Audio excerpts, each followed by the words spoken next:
Honorable Minister Dr. Augustine Mahiga, Minister for Constitutional and Legal Affairs, Professor Palamagamba Kabudi, Minister for Foreign Affairs and East African Cooperation, Excellency Ambassador Koji Haneda, the President of the 57th AALCO Annual Session, Professor Ibrahim Juma, Chief Justice of Tanzania, Professor Kennedy Gaston, Secretary General of AALCO, Honorable Yuji Iwasawa, the Judge, International Court of Justice, Honorable Ministers, Attorney Generals, and Solicitors General from AALCO member states, Excellencies, High Commissioners and Ambassadors,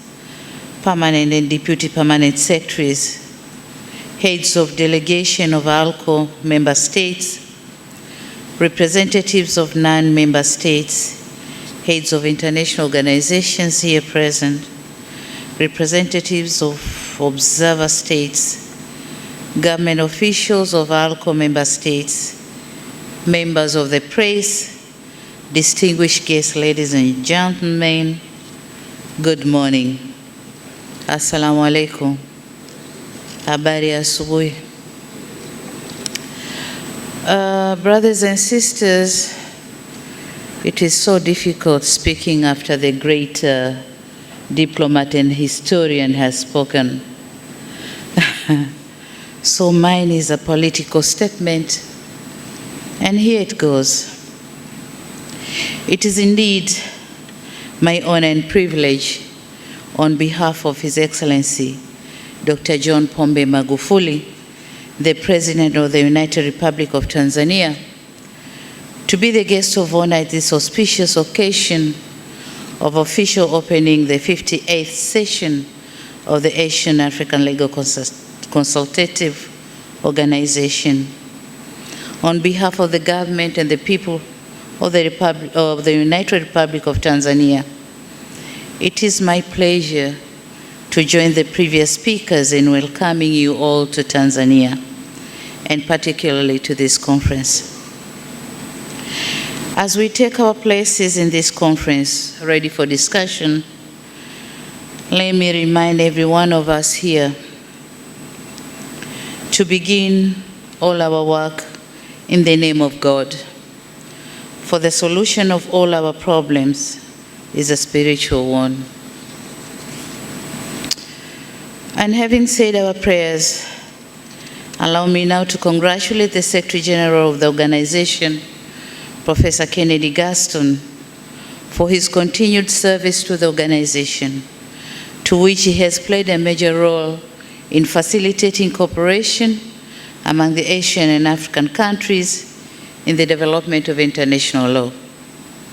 May I also use this opportunity to thank all member states for extending unqualified support to Professor Kennedy Gaston, who is also my brother, a Tanzanian national, in steering the work of the Secretariat since being elected to office in 15th August 2016.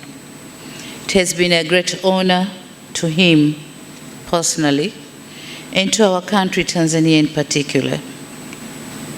Distinguished ladies and gentlemen, since the formation of AALCO in 1956, the organization has provided an important platform for member states of our two continents to promote and advance common positions in bringing change at international level in the spheres of the development of international law for the benefit of our regions and respective member states. Our meeting today reaffirms and attests to the immense and deep cooperation in many areas, which include but not limited to political, economical, cultural, technological, and legal sectors, which AALCO member states, including Tanzania, have established within the framework of cooperation.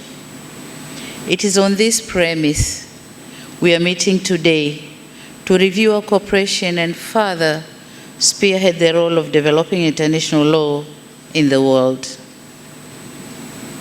Dear delegates, I encourage and urge the member states to continue upholding the spirit of cooperation and engagement in a view to sustain international law in Asia and Africa. It is through this cooperation AALCO will be playing a significant role in development of international law, especially in areas related to international trade, investments, intellectual property, and regional security. As we strive to achieve our goals and our interests be achieved at the international level, we need to stand more together and consolidate our solidarity through regular consultations.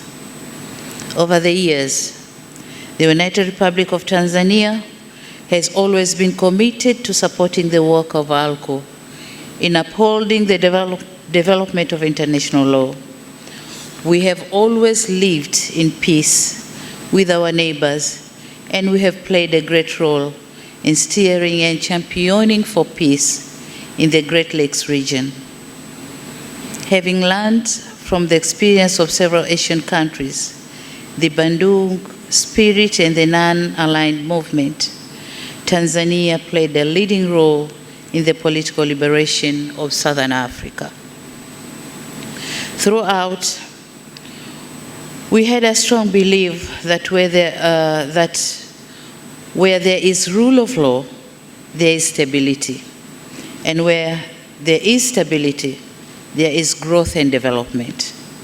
The rule of law is also a basic tenet for upholding universal norms such as democracy and human rights. We also believe in the words of an Indian statesman, APJ Abdul Kalam, who says, "Where there is righteousness in the heart, there is beauty in the character. Where there is beauty in the character, there is harmony in the home. And where there is harmony in the home, there is order in the nation. And where there is order in the nation, there is peace in the world." So let us work hard in building peace at homes, in our nations, and in the world.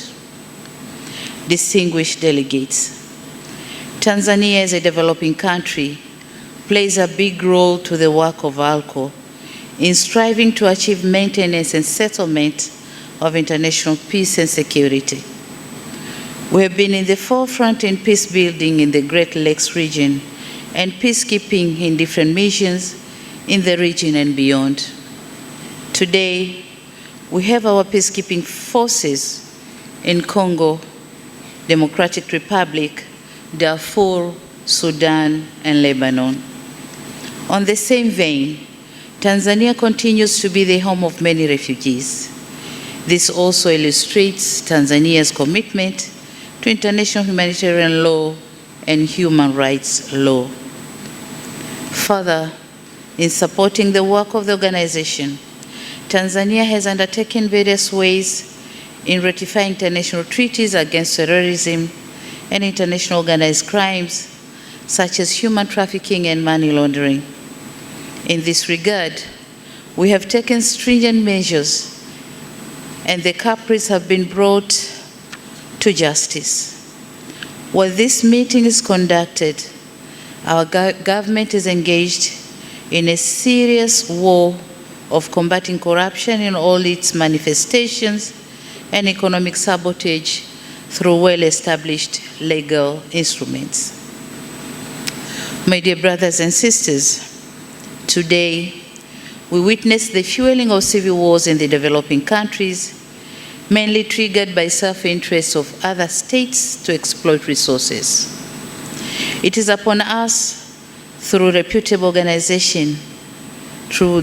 reputable organization, to stand firm in protecting the interests of the developing nations by fair legal mechanisms and international law.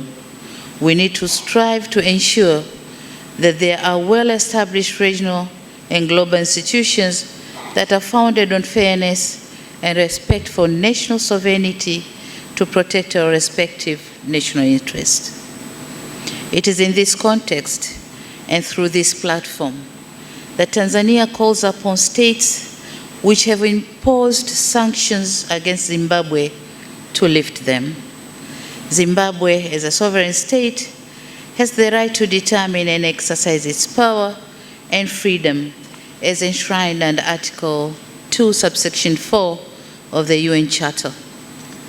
The United Republic of Tanzania believes that AALCO member states through this platform will continue to voice together in advancing the principles of non-interference in the domestic affairs and respect for sovereignty.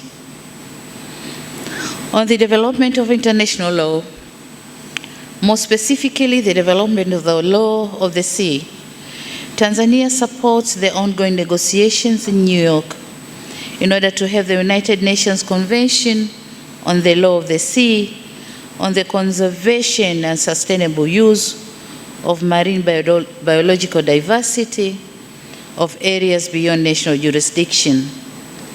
Tanzania will continue to support the position of African and Asian countries, the Group 77 and China, to ensure the proposed conventions adopted and the use of marine biological diversity areas beyond national jurisdiction are beneficial to all humankind. Distinguished delegates, on international trade and investments, much as we would love to open up investment and business opportunities in many areas, we are also obliged to ensure we protect our resources and ensure that they are used for the benefit of our people. In that regard, in 2017, the government of Tanzania made major reforms by enacting two landmark pieces of legislation. One is the Natural Wealth and Resources Act number 6 of 2017, which provides measures intended to ensure that the natural wealth and resources of the United Republic of Tanzania are used for the greatest benefit and welfare of people of this country by seeing or ensuring that all arrangements made by the government protect and secure the interests of the people. Anna Lindh, a Swedish politician, once said, and I quote, "States have the responsibility to create rules and conditions for growth and development, and to channel the benefits to all citizens by providing education and making people able to participate in the economies and in decision-making," end of quote. It is through this spirit and adherence to the rule of law that Tanzania has strived to advance all economic and social sectors development, including health, education, infrastructure, agriculture, and other key sectors for the betterment of our people. And before I conclude my remarks, I wish to thank AALCO Secretariat for consistently championing the work of the organization and for ensuring that interests of our two regions are strongly articulated and well defended at the international level. I'm confident that the Secretariat will continue to work for the organization towards achieving our set of goals and objectives. It is my expectation that the deliberations of this meeting will have a significant outcome in sharing experience and generating new ideas on development of international law and addressing new challenges which we face collectively and individually as member states. Distinguished delegates, allow me now to once again, and on behalf of the government and the people of the United Republic of Tanzania, to reiterate our country's commitment to the work of AALCO and our willingness to work with other state members. Tanzania will continue to render all the necessary support to the Secretary General and his team as they pursue the noble goal of this organization. And before I declare this session open, I once again welcome you all to Tanzania, and I hope after these 5 days, we will find time to visit various places of interest as they have been mentioned here earlier. But remember, you are in the United Republic of Tanzania, and Dar es Salaam is one part of Tanzania, and Zanzibar is another part of Tanzania. So I would advise you to visit Zanzibar. It's just 25 minutes by air, an hour and a half by boat, and you're gonna enjoy the ocean of different colors crossing from Dar es Salaam to Zanzibar. So I would strongly advise you to visit the other part of the United Republic of Tanzania. And rest assured that your colleagues, brothers and sisters of Tanzania will be delighted to guide you to those nice places. And having said all this, I now have the pleasure and honor to declare the 58th session of the Asian African Legal Consultative Organization officially opened.